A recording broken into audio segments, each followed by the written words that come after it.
Hey everybody, Gunnison Undercover. Today is Friday, June 7th, 2019, and it's a nice evening here in New Jersey. It's about 7 degrees out, no wind, just a nice calm evening. Time is 7:43 Eastern Standard Time, in case you wanted to know. So we have an update on a Blue Zero hero. This one is Blue Zero hero Patrick Joyce out of Long Branch Police Department. That's Long Branch, New Jersey. He is the officer who was got very drunk and groped a woman at a police function. It was a function at a local bar where they were celebrating the new hirees, new inductees to the gang. And he had one too many to drink and behaved inappropriately. And also, the backstory on him is several years ago, he was drunk at a bar and got in a fight and beat somebody up, him and another guy.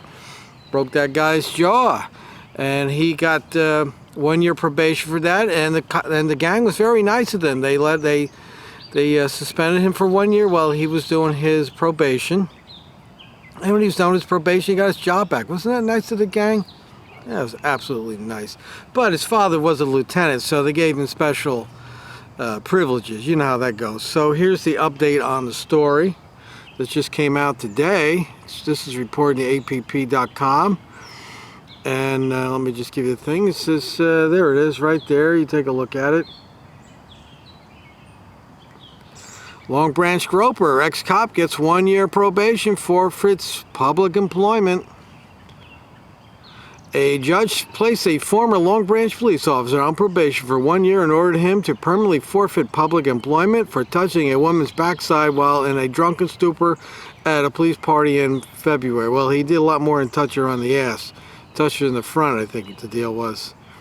Superior Court Judge Paul S. Candon also ordered Patrick Joyce, 35 of West Long Branch, to complete alcohol rehabilitation treatment. Joyce, who has since resigned from his $118,000, is actually $119,000 job as a Long Branch patrolman, pleaded guilty April 4th to the petty disorderly persons offense of harassment by offensive touching. He admitted to Escondon that the day he touched a woman's backside while drunk at a police function at Jack's Gold Line stand on Brighton Avenue, Long Branch on February 1st, but he also told the judge that after consuming 8 to 10 alcoholic beverages that night, he had no memory of what happened. I don't believe that for 1 second. I have had a few drunken stupors myself in the past, and I always remember what I did. I know when I did it, I didn't understand the extent of what I was doing, but I always seem to remember. In fact, I wish I had forgotten. So here we go, we got another excuse.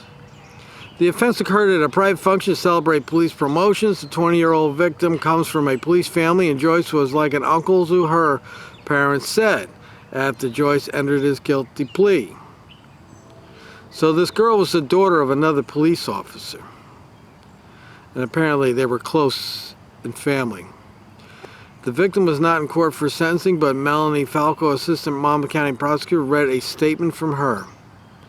I cannot believe that someone I knew since I was a little girl would do this to me, the statement said. You were someone that I looked up to. I looked to you for protection and safety. I was let down by you. Well, that's the first mistake. Looking to them for protection and safety. They don't protect and save. They enforce laws. And what's one of the things they like to do? Molest children. You did something to me that has forever changed my life. The statement continued. What makes this violation worse is that you are part of my blue family. He's also married too, with 2 kids. The victim ended her statement by extending hope that you figure yourself out for your 2 beautiful little girls. They deserve better. So this low-life Blue Zero hero turd, he's a big stinky turd, big stinky blue one, has a wife, he has 2 daughters, and he's out getting drunk at a police function, and he's trying to grope a girl that's 21 years old, someone that he's known for quite some time since the girl's a little girl. Now, he's well into his 30s now. And I guess she told him to knock it off, and he kept doing it, and it escalated. The victim's attorney, John Perrone of Long Branch, has filed a notice that she intends to sue the Long Branch and its police department over the incident. Well, here's the story, because I got some inside info on that. What happened was, when she complained to other officers, they laughed and did nothing about it. And when a cop car arrived, instead of helping her, they helped him. He was drunk, and they put him in the car and took him home, instead of maybe arresting him. Okay, let me continue with this.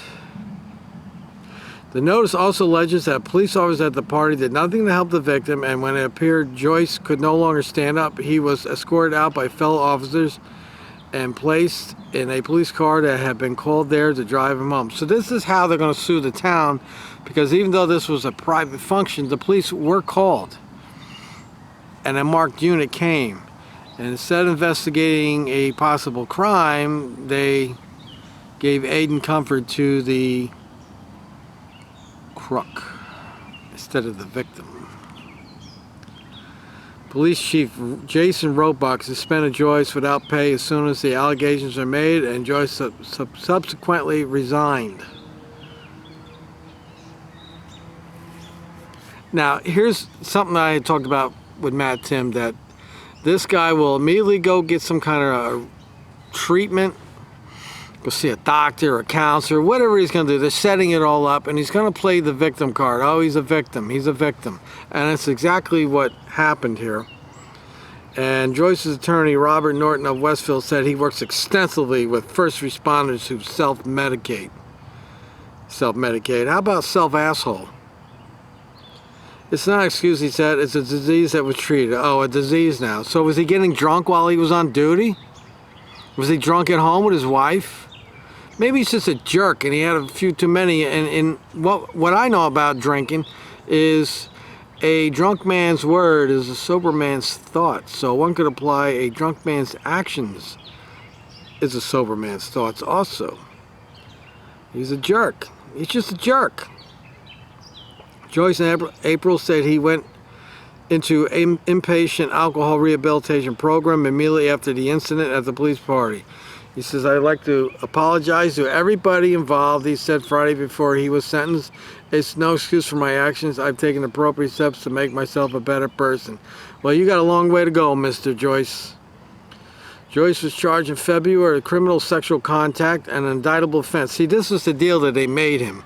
They dropped it down to disorderly, but part of the deal is he's going to have to resign, and he did, and the judge, rightfully so, said he can never enter public employment again. This guy has a history of being a jerk. Falco said the state would dismiss the indictable offense as part of a plea bargain. Judge said no fine, but he did impose $145 in penalties and ordered Joyce to pay a monthly $25 probation fee. Escondon also ordered Joyce to have no contact with the victim. Is that a domestic restraining order?